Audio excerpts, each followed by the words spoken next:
Good evening साथियों, मैं PC Gupta माँ यूजीसी नेट जेआरएफ में आप सभी का स्वागत है।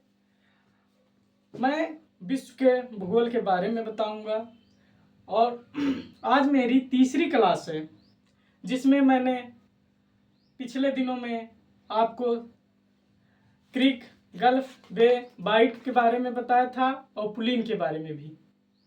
तो आज मैंने ये सार्क के बारे में बताऊंगा कि सार्क का संगठन के बारे में और कितने देश होते हैं उसके बारे में भी बताऊंगा।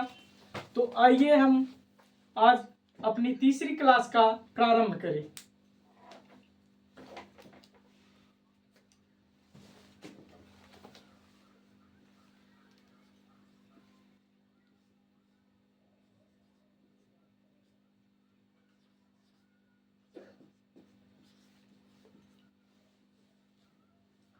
तो हम जानेंगे पहले सार्क के बारे में। सार्क में कितने देश आते हैं?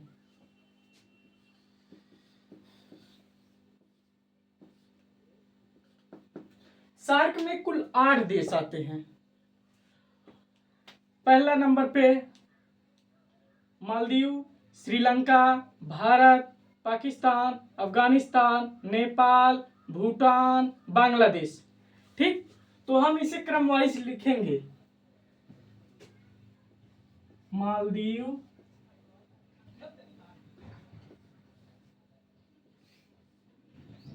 श्रीलंका,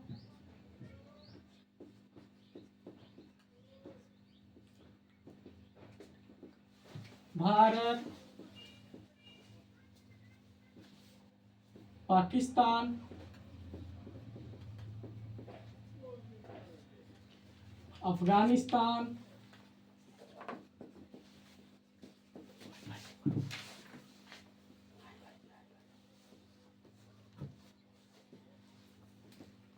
नेपाल,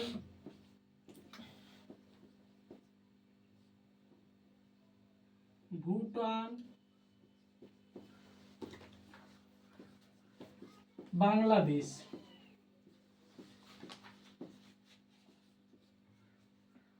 तो सार्क के बारे में मैं बताऊंगा। जैसे देखिए, मालदीव, श्रीलंका, भारत, पाकिस्तान, अफगानिस्तान, नेपाल, भूटान, बांग्लादेश, ये 8 देश हैं जो सार्क में आते हैं। ठीक, तो मैं सार्क के बारे में बता चुका हूँ, आप समझ चुके होंगे। अब मैं बताऊंगा कि सार्क का संगठन कहाँ हुआ। ठीक, अब आइए हम उसके बारे में जानेंगे। तो सार्क का संगठन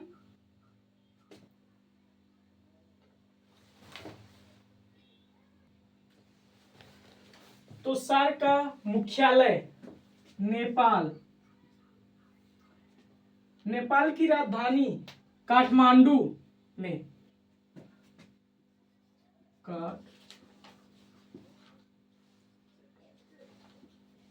काठमांडू। और इसका संगठन 1985 में हुआ था।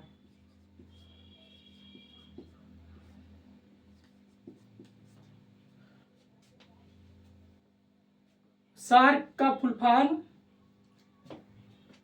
SAARC South Asian association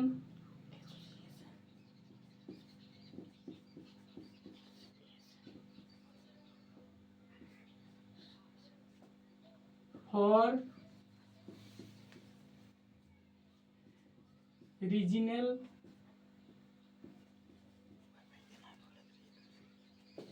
cooperation.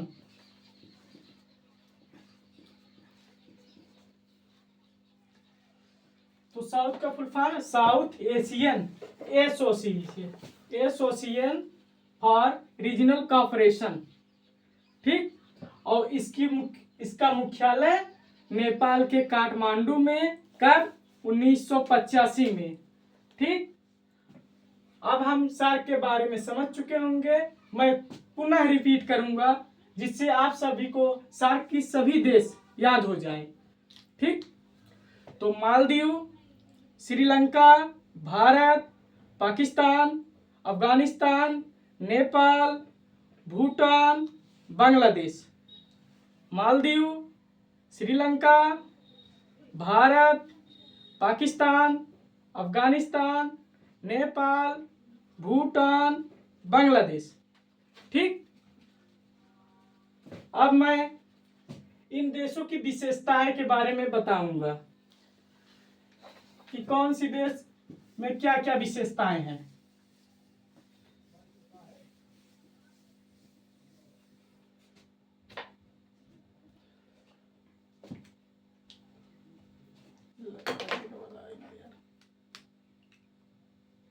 Afghanistan,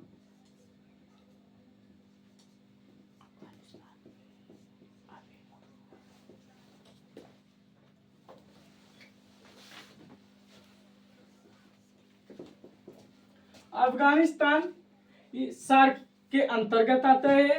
Afghanistan जो है कि मतलब अफीम का उत्पादन बड़े पैमाने पर करता है और यह सर्वाधिक प्रसिद्ध भी है। ठीक।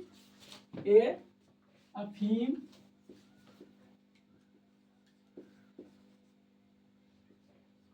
उत्पादन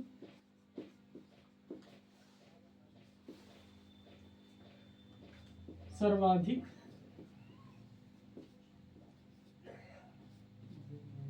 करता है। उत्पादन और निर्यात के बारे में, उत्पादन उसे कहते हैं जैसे अपने ही देश में उगाया जाए जो फसल, उसे उत्पादन कहते हैं।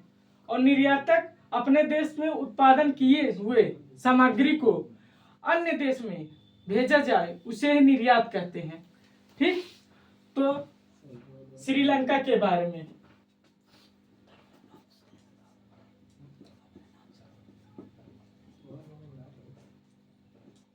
यह चाय उत्पादन में सर्वाधिक है।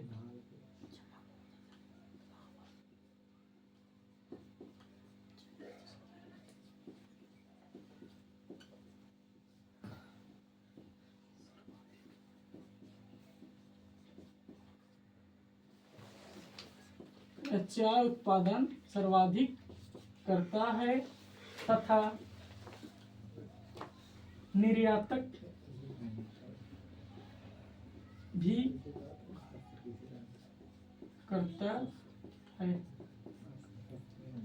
भारत भी चाय उत्पादन अधिक करता है, लेकिन उसका निर्यातक क्यों कम होता है? क्योंकि भारत में चाय पीने वाले की संख्या बहुत अधिक है, इसीलिए भारत उत्पादन तो करता है लेकिन निर्यात नहीं हो पाता। और यहाँ पे चाय पीने वाले की संख्या कम है, इसलिए उत्पादन अधिक के साथ निर्यातक भी अधिक करता है। ठीक। अब मैं मालदीव के बारे में बताऊंगा।